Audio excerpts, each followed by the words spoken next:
Hi all welcome back to my channel. So ಇವತ್ತು ನಾನು ನಿಮಗೆ ಸಿಂಪಲ್ ಆಗಿ 2 ಸ್ಟೆಪ್ ಕುಚ್ಚನ್ನ ಯಾವ ರೀತಿ ಹಾಕೋದು ಅಂತ ಹೇಳಿ ತೋರಿಸ್ತಾ ಇದ್ದೀನಿ.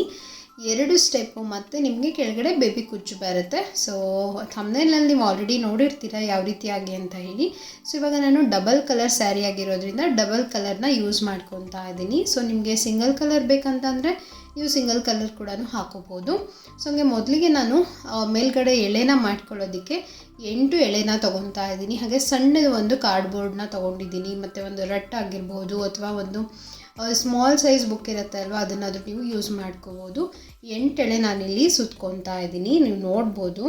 ಸೊ ನಾನಿಲ್ಲಿ ಡೀಟೇಲಾಗಿ ನಿಮಗೆ ಶೇರ್ ಮಾಡ್ಕೊತಾ ಇದ್ದೀನಿ. ಸೊ ನಿಮಗೆ ಫಾಸ್ಟಾಗಿ ಬೇಕು ಅಂದರೆ ಸ್ಕಿಪ್ ಮಾಡ್ಕೊಂಡು ಕೂಡ ನೋಡ್ಬೋದು. ಫಸ್ಟ್ ಟೈಮ್ ಹಾಕ್ತಿದ್ದೀರಾ ಅಂದರೆ ನಿಮಗೆ ಯೂಸ್ಫುಲ್ ಆಗುತ್ತೆ ಅಂತ ಹೇಳಿ ಡೀಟೇಲಾಗಿ ನಾನು ಯಾವ ರೀತಿ ಏನು ದಾರ ಹೇಗೆ ಮಾಡ್ಕೊಳ್ಳೋದು ಅಂತ ಹೇಳಿ ಡೀಟೇಲಾಗಿ ತೋರಿಸ್ತಾ ಇದ್ದೀನಿ. ನೋಡಿ, ಇವಾಗ 8 ಎಳೆ ಸುತ್ಕೊಂಡ್ಮೇಲೆ ನಾನು ಇದನ್ನು ಕಟ್ ಮಾಡ್ಕೊತೀನಿ. ಸೊ 8 ಎಳೆ ಯಾಕೆ ಅಂತ ಅಂದರೆ ನೀವು 12 ಎಳೆ ಕೂಡ ಸುತ್ಕೋಬೋದು. 12 ಎಳೆ ಆದರೆ ನಿಮಗೆ ಅದು ಕಟ್ತಾ ದಪ್ಪ ಆಗಿಬಿಡತ್ತೆ. ಸೊ ಹಂಗಾಗಿ ನಾನು 8 ಎಳೆನ ತೊಗೊಂಡಿದ್ದೀನಿ. ಸೊ 8 ಎಳೆ ಆದರೆ ನಿಮಗೆ ತುಂಬ ಚೆನ್ನಾಗಿ ಬರುತ್ತೆ. ನೀವು ಇನ್ನೂ ಸಣ್ಣ ಬೇಕು ಅಂತಂದರೆ 6 ಎಳೆ ಕೂಡ ಮಾಡ್ಕೋಬೋದು. ಸೊ ನಾನಿಲ್ಲಿ 8 ಎಳೆನ ಮಾಡಿಕೊಂಡು ಕಟ್ ಮಾಡ್ಕೊಂಡಿದ್ದೀನಿ.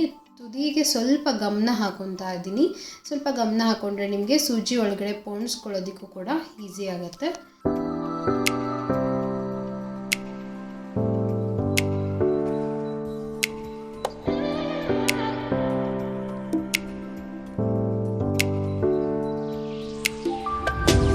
ನೋಡಿದ್ರಿ ಅಲ್ವಾ, ಅದನ್ನು ಸೂಜಿ ಒಳಗಡೆ ಪೋಣಿಸ್ಕೊಂಡು ನಾನಿಲ್ಲಿ ಸೀರೆ ಕೆಳಗಡೆಯಿಂದ ಈ ರೀತಿ ಸೂಜಿನ ಇನ್ಸರ್ಟ್ ಮಾಡಿಕೊಂಡು ಲೆಫ್ಟ್ ದಾರನ ಕೈಯಲ್ಲಿ ಹಿಡ್ಕೋಬೇಕು. ರೈಟ್ ಸೈಡ್ ಮಾತ್ರ ಮೇಲ್ಗಡೆಯಿಂದ ಎಳೆದು ಇದಕ್ಕೆ ಒಂದು ಗಂಟನ್ನ ಹಾಕೋಬೇಕಾಗತ್ತೆ.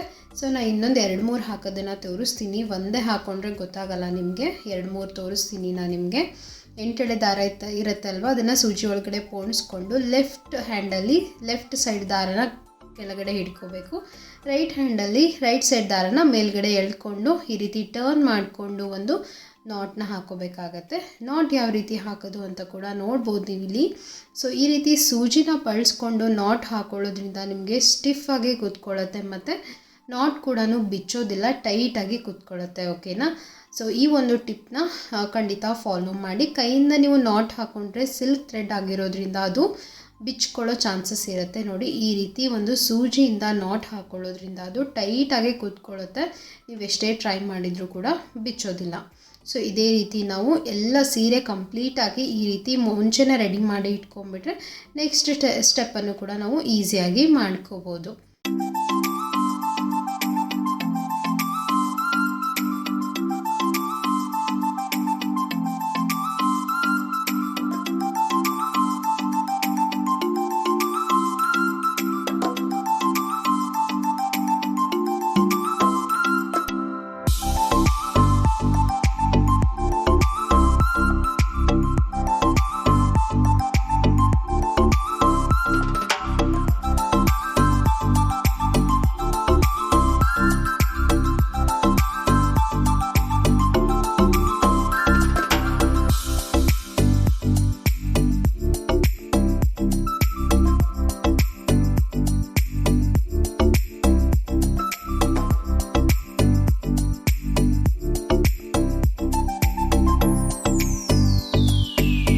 ಅಲ್ವಾ, ಇದೇ ರೀತಿ ನಾನು ಕಂಪ್ಲೀಟ್ ಸ್ಯಾರಿನ ರೆಡಿ ಮಾಡಿ ಇಟ್ಕೊಂಡಿದ್ದೀನಿ.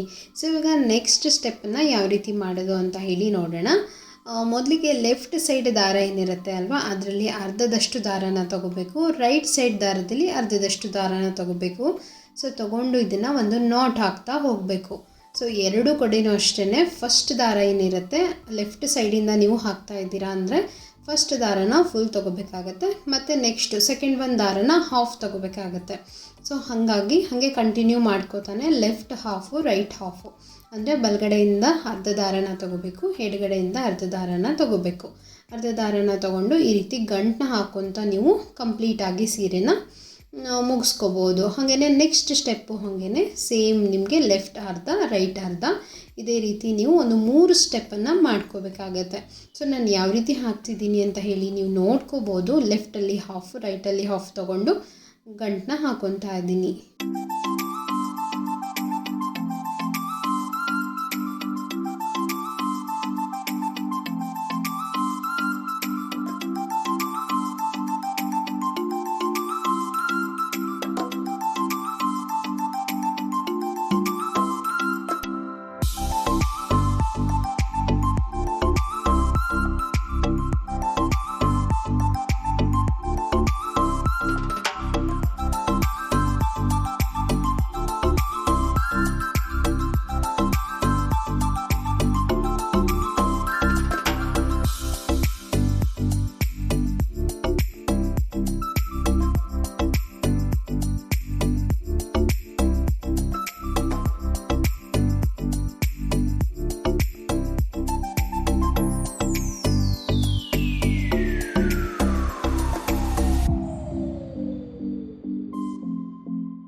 ಅಲ್ವಾ, ಅದೇ ರೀತಿ ನಾನು 3 ಸ್ಟೆಪ್ಪನ್ನು ಹಾಕ್ಕೊಂಡು ಕೆಳಗಡೆ ಕುಚ್ಚನ್ನ ಯಾವ ರೀತಿ ಹಾಕೋದು ಅಂತ ಹೇಳಿ ತೋರಿಸ್ತೀನಿ. ಅರ್ಧದಷ್ಟು ಸೀರೆಗೆ ನಾನಿವಾಗ ಹಾಕಿ ಇಟ್ಕೊಂಡಿದ್ದೀನಿ. ಸೊ ಇವಾಗ ಯಾವ ರೀತಿ ಹಾಕೋದು ಕುಚ್ಚನ್ನ ಅಂತ ಹೇಳಿ ನೋಡೋಣ ಬನ್ನಿ. ಸೊ ನಾನಿಲ್ಲಿ 80 ಎಳೆ ದಾರನ ಮುಂಚೆನೇ ರೆಡಿ ಮಾಡಿ ಇಟ್ಕೊಂಡಿದ್ದೀನಿ. ದಾರ ಯಾವ ರೀತಿ ಮಾಡ್ಕೋಬೇಕು, ಬೇಸಿಕ್ಕಾಗಿ ಫಸ್ಟ್ ಟೈಮ್ ನೀವು ಮಾಡ್ತಿದ್ದೀರಾ ಅಂತ ಅಂದರೆ ಆ ಬೇಸಿಕ್ಕಾಗಿ ಯಾವ ರೀತಿ ನಾವು ಕುಚ್ಚು ಹಾಕೋದನ್ನು ಕಲಿಬೇಕು ಅಂತ ಹೇಳಿ ನನ್ನ ವಿಡಿಯೋದಲ್ಲಿದೆ. ಆ ವಿಡಿಯೋದ ಲಿಂಕ್ನು ಕೂಡ ನಾನು ಡಿಸ್ಕ್ರಿಪ್ಷನ್ನಲ್ಲಿ ಹಾಕಿರ್ತೀನಿ, ನೀವು ಬೇಕಿದ್ರೆ ಚೆಕ್ಔಟ್ ಮಾಡ್ಬೋದು. ತುಂಬಾ ಡೀಟೇಲಾಗಿ ನಾನು ಹೇಳಿದ್ದೀನಿ ಯಾವ ರೀತಿ ಸೂಜಿನ ಯೂಸ್ ಮಾಡಬೇಕು, ಯಾವ ರೀತಿ ದಾರನ ತಗೋಬೇಕು, ಎಷ್ಟು ಎಳೆನ ತೊಗೊಂಡ್ರೆ ಒಳ್ಳೆಯದು ಅಂತ ಹೇಳಿ ಕಂಪ್ಲೀಟಾಗಿ ನಾನು ಶೇರ್ ಮಾಡಿದ್ದೀನಿ, ನೀವು ಅಲ್ಲಿ ಚೆಕ್ ಮಾಡ್ಬೋದು. ಸೊ ನಾನಿಲ್ಲಿ 80 ಎಳೆ ದಾರನ ತೊಗೊಂಡು ಈ ಕೆಳಗಡೆ ಅಂದರೆ ಒಂದು ಡಬಲ್ ಕಲರ್ ಹಾಕೊತಾ ಇರೋದ್ರಿಂದ ಫಸ್ಟಿಗೆ ಒಂದು ಕಲರ್ ಆಮೇಲೆ ಒಂದು ಕಲರ್ನ ಹಾಕೊತಾ ಇದ್ದೀನಿ. ಮತ್ತು ಒಂದು ಸಣ್ಣ ಸೂಜಿಗೆ ಗೋಲ್ಡನ್ ಥ್ರೆಡ್ ಕೂಡ ಪೋಣಿಸಿ ಇಟ್ಕೊಂಡಿದ್ದೆ, ಅದರಿಂದನೂ ಕೂಡ ಇವಾಗ ಗಂಟು ಹಾಕೊತಾ ಇದ್ದೀನಿ. ತುಂಬಾ ಸಿಂಪಲ್ಲಾಗಿ ಮಾಡ್ಕೋಬೋದು. ತುಂಬಾ ರಿಚ್ ಆಗಿರುವಂತಹ ಲುಕ್ ಕಾಣಿಸುತ್ತೆ. ಇದು ಗ್ರ್ಯಾಂಡಾಗಿರುವಂತಹ ಸ್ಯಾರಿಗಳಿಗೆ ಹಾಕ್ಕೊಂಡ್ರೆ ತುಂಬ ಚೆನ್ನಾಗಿ ಕಾಣಿಸುತ್ತೆ. ಮತ್ತು ಲೆಂತ್ ನಿಮಗೆ ಎಷ್ಟು ಬೇಕು ಅಂತ ನೋಡಿಕೊಂಡು ನೀವು ಅದನ್ನು ಕಟ್ ಮಾಡ್ಕೋಬೋದು. ಬೇಬಿ ಕುಚ್ಚಾಗಿರೋದ್ರಿಂದ ಸ್ವಲ್ಪ ಲೆಂತ್ನಾಗ ಸಣ್ಣದಾಗೆ ಇಟ್ಕೊಂಡ್ರೆ ತುಂಬ ಚೆನ್ನಾಗಿ ಕಾಣಿಸುತ್ತೆ ನೋಡೋದಕ್ಕೆ. ಸೊ ತುಂಬಾ ಡೀಟೇಲಾಗಿ ನಾನು ಎಕ್ಸ್ಪ್ಲೇನ್ ಮಾಡಿ ನಿಮ್ಮೆಲ್ಲರಿಗೂ ಕೂಡ ಶೇರ್ ಮಾಡಿದ್ದೀನಿ. ಹೋಪ್ ನಿಮ್ಮೆಲ್ಲರಿಗೂ ಕೂಡ ಅರ್ಥ ಆಗಿದೆ ಅಂತ ಅಂದ್ಕೊಂಡಿದ್ದೀನಿ. ಖಂಡಿತ ಯಾರೆಲ್ಲ ಈ ಕುಚ್ಚನ್ನ ಟ್ರೈ ಮಾಡಿದ್ದೀರಾ ನನಗೂ ಕಾಮೆಂಟ್ ಸೆಕ್ಷನಲ್ಲಿ ತಿಳಿಸಿ, ಓಕೆನಾ? ನನಗೂ ಕೂಡ ಖುಷಿಯಾಗುತ್ತೆ.